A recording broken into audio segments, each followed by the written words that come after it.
თავი მე-18. ამის შემდეგ პავლე წავიდა ათენიდან და მივიდა კორინთოში. და ნახა ერთი იუდეველი სახელად აკვილა. წარმოშობით პონტუელი და მისი ცოლი პრისკილა. იტალიიდან ახლა დაბრუნებულნი. ვინაიდან კლავდიუსმა ბრძანა ყველა იუდეველი რომიდან გამოეძევებინათ და მივიდა მათთან. და რა კი ერთი ხელობისანი იყვნენ, დარჩა მათთან და შრომობდა, ვინაიდან მათი ხელობაც მეკარვეობა იყო. ყოველ შაბათს საუბრობდა სინაგოგაში და არწმუნებდა იუდეველებსა და ბერძნებს. როცა სილა და ტიმოთე მოვიდნენ მაკედონიიდან, მიეცა პავლე ქადაგებას, რათა დაემოწმებინა იუდეველთათვის, რომ ქრისტეა იესო. მაგრამ რა კი ისინი ეწინააღმდეგებოდნენ და გმობდნენ, მან ტანისამოსი დაიბერტყა და უთხრა მათ: თქვენს თავზე იყოს თქვენივე სისხლი.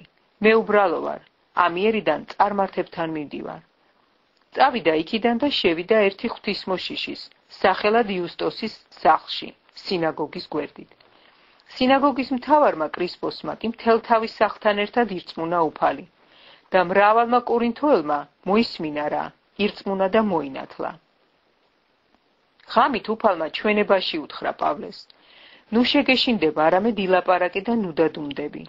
ვინაიდან მე ვარ შენთან და ვერავინ გავნებს, რადგან ბევრი ხალხი მყავს ამ ქალაქში. დარჩა იქი 1 წელიწადსა და 6 თვეს და ასწავლიდა მათ შორის ღვთის სიტყვას. ხოლო იმ დროს, როდესაც აქაიას მთავარი იყო გალიონი, იუდეველები ერთსულოვნად დაესხნენ თავს პავლეს და მიიყვანეს სამსჯავროში. თქვეს: ეს კაცი არწმუნებს ხალხს, რომ რჯული საწინააღმდეგოდ ეთაყვანონ ღმერთს. როდესაც პავლემ ხმის ამოღება დააპირა, გალიონმა უთხრა იუდეველებს: იუდეველებო, რომ ყოფილიყო რაიმე დანაშაული ან ბოროტმოქმედება, მართლაც უნდა მომესმინა თქვენთვის. ხოლო როდესაც სარჩელი ეხება თქვენ სიტყვას, სახელებსა და რჯულს თქვენ თვითონ მიხედეთ, მე არ მსურს ვიყო ამის მსაჯული. და გამოყარა ისინი სამსჯავროდან. მაშინ ბერძნებმა შეიპყრეს სინაგოგის მთავარი სოსთენესი და სცემეს სამსჯავროს წინ. მაგრამ გალიონს მათი დარდიც არ ჰქონდა. პავლემ კვლავ კარგა ხანს დაყო, მერე გამოეთხოვა ძმებს და გასცურა სირიისაკენ, პრისკილასთან და აკვილასთან ერთად. მან კენქრეში გაიგრიჯა თავი, ვინაიდან აღთქმა ჰქონდა.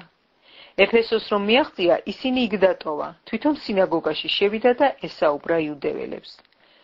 როდესაც მას თხოვეს, რომ მეთხანს დარჩენილიყო მათთან, არ დათანხმდა, არამედ გამოეთხოვა მათ და თქვა: მომავალი დღესასწაული აუცილებლად იერუსალიმში უნდა გავატარო.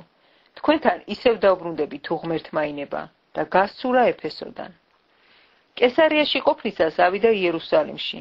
მოიკითხა ეკლესია და მერე ანტიოქიაში ჩავიდა. ერთხანს იქ დაყო, იქიდან წამოვიდა და რიგრიგობით მოიარა გალატელთა ქვეყანა და ფრიგია და განამტკიცებდა მოწაფეებს. ერთი იუდეველი კაცი სახელად აპოლონი, წარმოშობით ალექსანდრიელი, ენამჭევრი კაცი და ძლიერი წერილებში, მივიდა ეფესოს. განსწავლული იყო უფლის გზებში. ხურვალესულით ლაპარაკობდა და ზუსტად ასწავლიდა იესოს შესახებ. ოღონდ მარტო იოანეს ნათლის ცემა იცოდა. მან გაბედულად დაიწყო ლაპარაკი სინაგოგაში. რომ მოусმინეს აკვილამ და პრისკილამ, თან წაიყვანეს და უფრო ზუსტად აუხსნეს უფლის გზა. ხოლო როდესაც განიზრახა აქაიაში წასვლა, ძმებმა გაამხნევეს იგი და მისწერეს მოწაფეებს, ემასპინძლათ მისთვის. ისეც მივიდა და ბევრს ეხმარებოდა მადლით მორწმუნეებს. ვინაიდან იგი მოურიდებლად ამხილებდა იუდეველებს საჯაროდ, ადასტურებდა წერილების მიხედვით, რომ ქრისტეა იესო.